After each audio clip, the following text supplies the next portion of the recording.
Bueno, antes que nada, muchas gracias a Martín por la invitación, al robot escéptico, que aquí está con nosotros.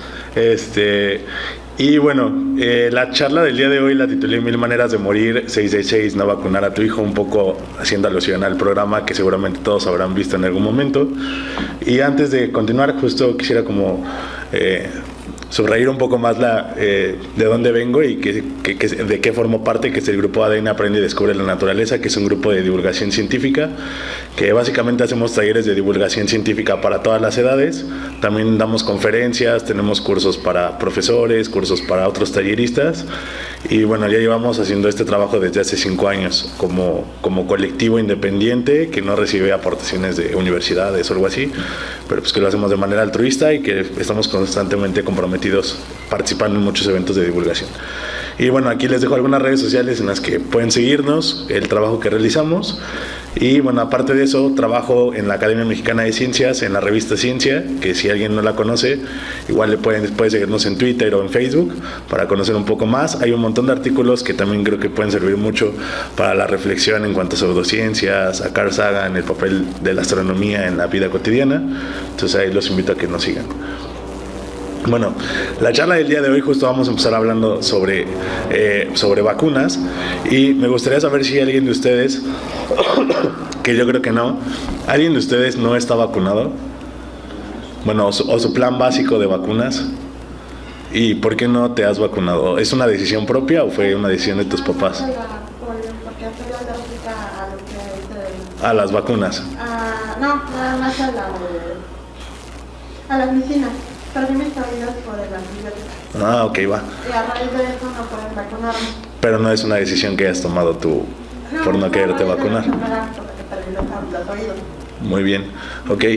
Bueno, ¿alguien más? ¿Todos los demás se han vacunado?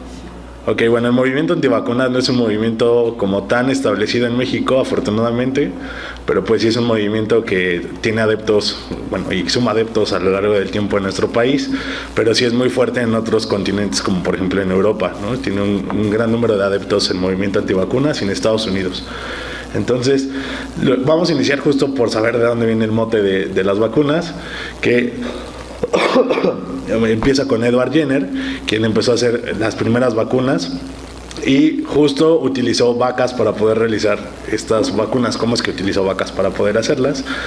Bueno, él empezó estudiando la varicela, y la varicela, como ustedes saben, crea una especie de ámpula sobre la piel de las personas, y aparte va generando otras consecuencias en México. Cuando llegó la varicela generó toda una epidemia que mató a muchas personas en nuestro país, específicamente a personas indígenas que no habían estado en contacto con la enfermedad, y entonces esto fue catastrófico para ellos. Edward Jenner, en el lugar en el que vivía, era un médico rural.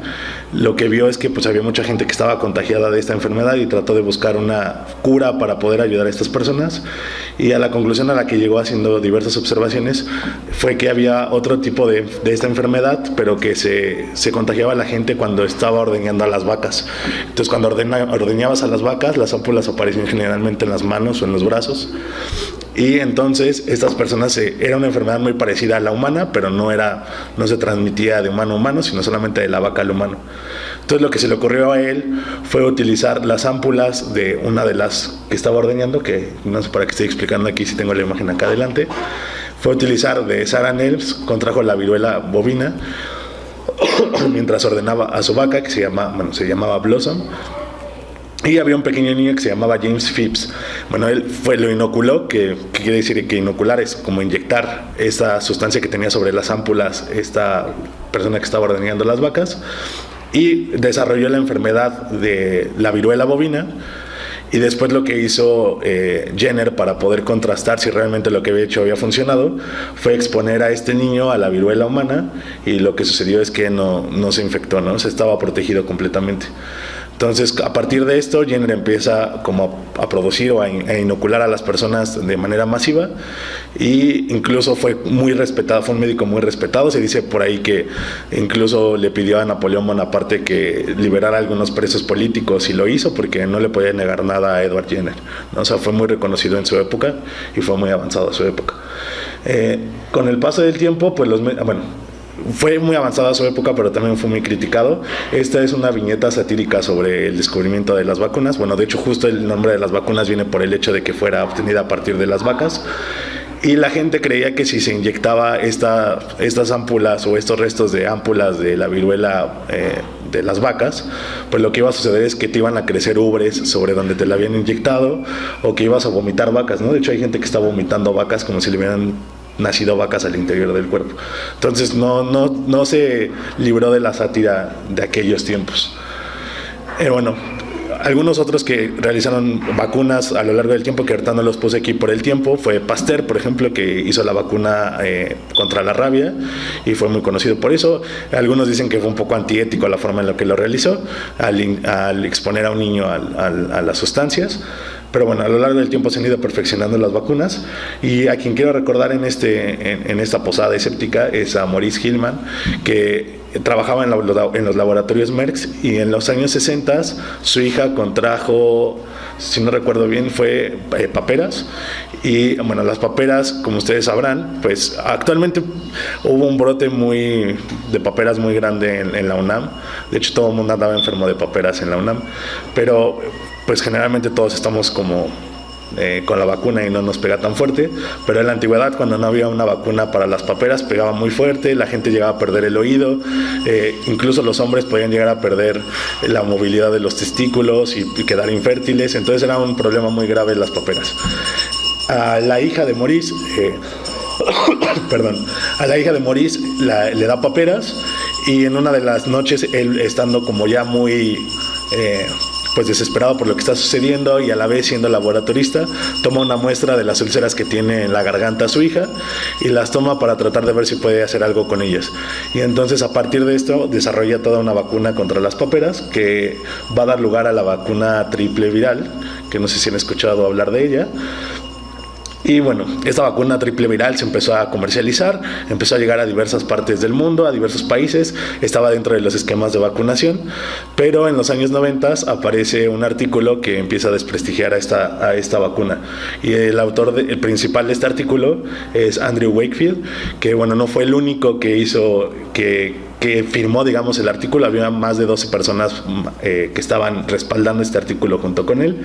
Y lo que decía este artículo básicamente es que la vacuna triple viral era causante y provocaba autismo en los niños, algunas enfermedades de hiperplasias, y podía llegar a provocar un montón de cosas como colitis, problemas intestinales y gastrointestinales en los niños. Y entonces pues la vacuna triple viral pierde como pues credibilidad, y muchas familias empiezan a dejar de vacunar a sus hijos, e incluso se busca hacer demandas contra el gobierno por el hecho de que la vacuna le provocó a sus hijos autismo u otros problemas. ¿Fue realmente cierto esto? Pues resulta que hubo muchos investigadores que estuvieron en contra de este artículo. De hecho, se fue a una corte médica en Inglaterra todo este asunto, pero en 2004 hay un periodista que es Brian Deer, que publica un artículo en el que se da a conocer que Wakefield había recibido dinero de parte de algunas organizaciones que buscaban demandar al gobierno por las vacunas, y entonces saca recursos, ¿no?, desde ahí. Y no fueron como 2 libras lo que recibió muchísimo dinero Wakefield de estas organizaciones, y además se da cuenta de que los estudios estaban muy sesgados, ¿no? O sea, que los chicos con los que había estado tratando de estudiar ya habían presentado cuadros de autismo, ya habían presentado ciertas enfermedades desde antes. No era como que todo estuviera hecho como de una manera científicamente correcta a la hora de escoger a las personas para hacer el estudio. Este artículo lo publica en el periódico The Sunday Times, y pues justamente para los que no estén tan relacionados con el tema científico, se establece un conflicto de interés. ¿Qué quiere decir eso? Que pues no está siendo del todo objetivo el científico que está realizando la investigación, y entonces está teniendo influencias económicas o políticas para desviar su investigación y obtener los resultados que quiera, ¿no?, la persona que está financiando la investigación. Entonces aquí les traje un resumen que a mí me gustó porque está como muy... Yo soy pésimo dibujando. Aquí no soy como el Bill que hace unos dibujos bien padres. Entonces me fusilé este dibujito que se los voy a mostrar. Entonces Wakefield hizo el estudio con 12 niños y de los cuales 8 presentaban síntomas después de la vacunación. 9 de ellos presentaban autismo y 11 presentaban enfermedades intestinales. Según él, lo que reporta es que los 12 niños eran completamente sanos antes de la vacunación y que después de la vacunación presentaron este cuadro, ¿no? O sea, no había nada ahí detrás. Pero pues después se dan cuenta que esto no era del todo verdad, que había sido un estudio financiado por los abogados que buscaban demandar por el movimiento antivacunas. Existía un ánimo de lucro.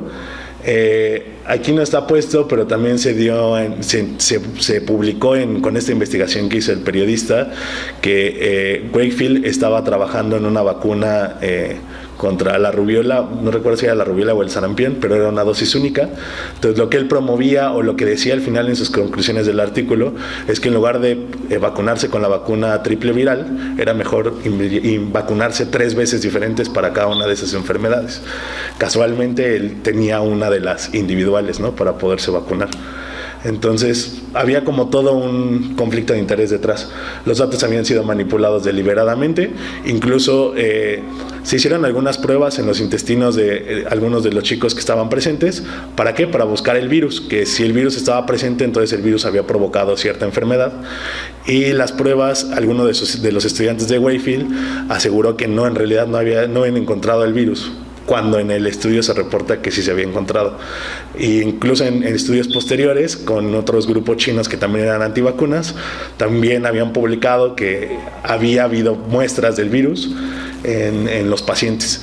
Para hacer estas muestras tampoco Wakefield fue del todo ético, porque sometió a los niños a pruebas que no son del todo, pues, como complacientes, como colonoscopías. O sea, ¿alguien sabe qué es una colonoscopía?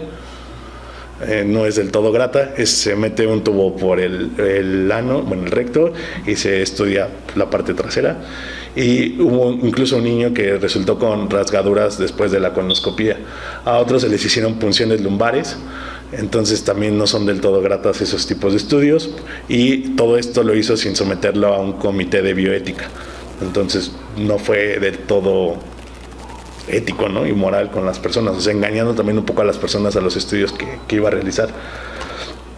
Entonces, bueno, con todo esto, pues se publicaron, no sé si se oye como muy mal, ¿sí me oyen bien o prefieren que lo hable así más lejitos del micrófono? ¿Ahí me escuchan? Sí. Ok, bueno, lo que justo con todo esto se publicaron más artículos posteriormente que desacreditaban todas las resoluciones a las que había llegado Wakefield. Hay una institución que se llama, no sé si se pronuncia específicamente así, que es Cochrane. Y bueno, lo que ellos hacen es hacer revisión de artículos, revisan un montón de artículos, y lo que tratan de llegar a esa conclusión es que la mayoría del público entienda, porque generalmente que alguien agarre un artículo científico si no ha escrito nunca un artículo científico o no está familiarizado con el tema, es muy complicado de entender. Lo que ellos hacen es hacer esta recopilación de artículos y llegar a conclusiones básicas guiados por una por una pregunta a la cual quieren dar respuesta. En este caso era, ¿realmente la triple viral está provocando autismo en los niños? Y entonces lo que ellos hicieron fue comparar un montón de registros, sobre todo en ciertas regiones del Reino Unido, en el que se tiene muy marcado con un número específico a cada niño su sistema de vacunación, y si saben si han presentado síntomas de autismo. Entonces lo que hicieron fue buscar en ese universo de niños, ver si los que habían recibido la triple viral habían presentado autismo. Y pues se vio que no, o sea que ni los que habían sido vacunados y los que no habían sido vacunados, no había una diferencia porcentual en la presencia de autismo. La otra forma en la que lo podían realizar era ver si los autistas que estaban registrados habían sido vacunados o no habían sido vacunados. Tampoco había como estadísticamente algo que comprobara que la triple viral provocara el autismo. Por lo tanto, se echaba abajo todo lo que había dicho Wakefield. También se hicieron réplicas para ver si había muestras del virus en las personas. De nuevo no se encontró nada. Y bueno, al final la historia de Wakefield fue que en los tribunales perdió su licencia para poder seguir ejerciendo como médico, pero se fue a Estados Unidos, en donde dirige una fundación sobre autismo y sobre movimiento antivacunas, en donde sigue siendo pues, de las suyas, ¿no? ¿Cuál es el problema de todo esto? Pues mucha gente dejó de vacunarse a raíz de esto y se pierde una cosa que no sé si han escuchado, que se llama inmunidad de rebaño o efecto de rebaño, en el que aunque no todos estemos vacunados, pues los que sí estamos vacunados protegemos de alguna manera a los demás, ¿no? A los que no lo están. Y con esto evitamos también que haya una proliferación de epidemias como las actuales, que ha habido brotes de sarampión en algunos lugares, esto de las paperas, un montón de enfermedades que ya se tenían de alguna manera erradicadas y controladas al 100%, que vuelven a aparecer. Entonces aquí hasta están las caritas tristes, ¿no? Si todos no estamos vacunados, pues entonces lo que pasa es que todos nos enfermamos. Si hay alguna persona que no está vacunada, pero otras que sí, protegemos como al rebaño y entonces nadie se enferma. Pero obviamente hay un límite, ¿no? O sea, no puede haber, no con 2 personas vacunadas contra 1 millón de personas, pues hay efecto rebaño. Pues no sucede así. Entonces, en 10 años después de haber introducido la triple vírica en Reino Unido, la proporción era del 92% de personas vacunadas. En 1998, que fue 2 años después de la publicación del artículo, este índice bajó al 83%. Y en 2012 todo esto activó las alertas, las alarmas, se generó toda esta parte mediática, y la inmunidad colectiva para estas enfermedades, por ejemplo para el sarampión, se necesita que entre el 92 y 95% de la población esté vacunada, el 90% para paperas y del 83 al 90 en el caso de la rubiola. Entonces pues no estaban como en los rangos, estaban justo en el límite, ¿no? Para la rubiola, pero ya para el sarampión pues ya, o sea, si caía sarampión iba a haber así había riesgos de que hubiera una epidemia. Entonces, esos son algunos de los riesgos que ocurre cuando sucede este tipo de cosas. Quiero resaltar mucho que cuando esto sucedió, el artículo, cuando salió el artículo de Wakefield, no tuvo un gran impacto. De hecho, mucha gente no lo tomó en cuenta ni en consideración. Pero lo que sí ocurrió fue que los medios de comunicación, después de muchos artículos que fueron saliendo de Wakefield, en los que hacía revisiones sobre la triple viral, fue que le empezaron a dar como más voz a Wakefield y a los seguidores y de movimientos antivacunas. ¿Qué fue lo que provocó? Que mucha gente empezara a tener cambios en esta forma de ver a las vacunas y entonces dejara de vacunarse. Ahí hay también un mal periodismo. Yo creo que si hay gente aquí que hace periodismo de ciencia o es divulgador o quiere hacer divulgación de ciencia, pues tiene que llegar como mucho a las fuentes y darle voz como a una pluralidad, pero siempre tratando de que las voces a las que se les da el micrófono o los reflectores pues tengan un sustento científico, ¿no? Porque lo que pasó fue que muchos periódicos le dieron voz a grupos antivacunas que no tenían un respaldo detrás, sino más bien sacaban a la mamá diciendo que pues su hijo había sufrido autismo, que era muy triste, y eso llegaba a una parte muy sensible, ¿no? Y eso no estaba padre al final, porque la gente se iba con esa finta, pero no con la parte científica o de fondo que había. De hecho, hay un cuate que escribió un libro que se llama Mala Ciencia, que se llama Ben Goldacre, que es médico y a la vez es periodista de ciencia, y él hizo un análisis de las notas que se publicaron durante este periodo y se dio cuenta que los periodistas de ciencia casi no cubrieron la nota de las vacunas, sino fueron periodistas de otras áreas, lo cual tergiversó mucho la información y pues la gente se fue con la finta de otras cosas. Nada más esto lo quiero dejar un poco como al hilo. Otra de las sustancias que fue muy controversial en vacunas en Estados Unidos fue el timerosal, que es una sustancia conservante de las vacunas que contiene una cierta cantidad de mercurio. Y el mercurio que contiene es mercurio etilado, no metilado. En las normas de Estados Unidos no hay un límite para tener o exponerse al mercurio metilado, pero la diferencia de este conservante es que es más sencillo de excretar por la vía renal. Y bueno, lo que sucedió cuando salió como toda esta controversia es que el 10% de hospitales suspendieron la vacunación contra hepatitis B, y pues ustedes sabrán lo que pasó después. O sea, hubo brotes de hepatitis B en niños murieron. Y finalmente lo que se dieron cuenta es que, por ejemplo, en Dinamarca el timerosal lo quitaron, pero ni aún así se redujeron los índices de autismo, ¿no? Que era lo que se le atribuía cuando uno se vacunaba con algo que tuviera este conservador en las vacunas. Entonces, ya nada más para terminar, y supongo que muchos de los ponentes que van a seguir van a ahondar más en esto. Hay una guía muy rápida para no caer en noticias de mala ciencia y en noticias que son charlatanerías. Muy fácil de identificar cuando los vemos en redes sociales, en esta época de las fake news, resultados malinterpretados. Entonces también muy importante entender mucho cómo funcionan como los procesos dentro de la ciencia para poder interpretar lo que estamos leyendo en una nota periodística. Los conflictos de interés, ver si hay conflictos de interés detrás con los que están participando. Muestras no representativas, que era un poco el caso de Wakefield, que tenía solamente a 12 niños y el estudio era pobrísimo, ¿no? O sea, no había una repetición. Las personas que hacían la repetición no tenían los resultados que él obtenía. Ausencia de grupo de control, que tampoco tenía Wakefield. No tenía chicos que no hubieran recibido la vacuna triple viral para ver si entonces había autismo o no había autismo. Ausencia del doble ciego, que quiere decir que no sabemos quién es el grupo control. Si yo estoy en el grupo control o estoy en el grupo que está siendo analizado, tampoco los investigadores deberían de saberlo en cierta parte hasta el final del estudio. Una correlación entre correlación y causalidad, ¿no? Que no siempre parece que hay una gráfica muy padre que dice que en los países que reciben mayor Nobel son los que consumen mayor chocolate, y entonces México debería de consumir más chocolate para tener mayor premios Nobel, pero pues no hay una causalidad ahí. O sea, solamente podemos poner una gráfica que parezca que sí lo hay, pero no lo hay. Lenguaje especulativo, grupos de estudios demasiado pequeños, que ya lo habíamos visto, resultados parciales, que también fue lo que hizo Wakefield. Su trabajo no era un trabajo ya concluyente, sino era solamente hipótesis y conclusiones muy pequeñas. Resultados irreproducibles, también le pasó a Wakefield.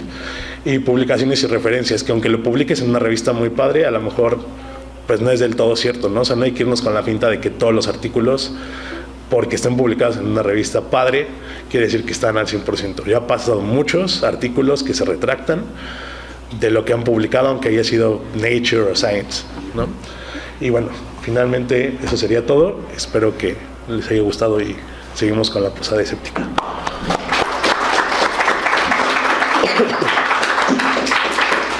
¿Hay preguntas por parte del público?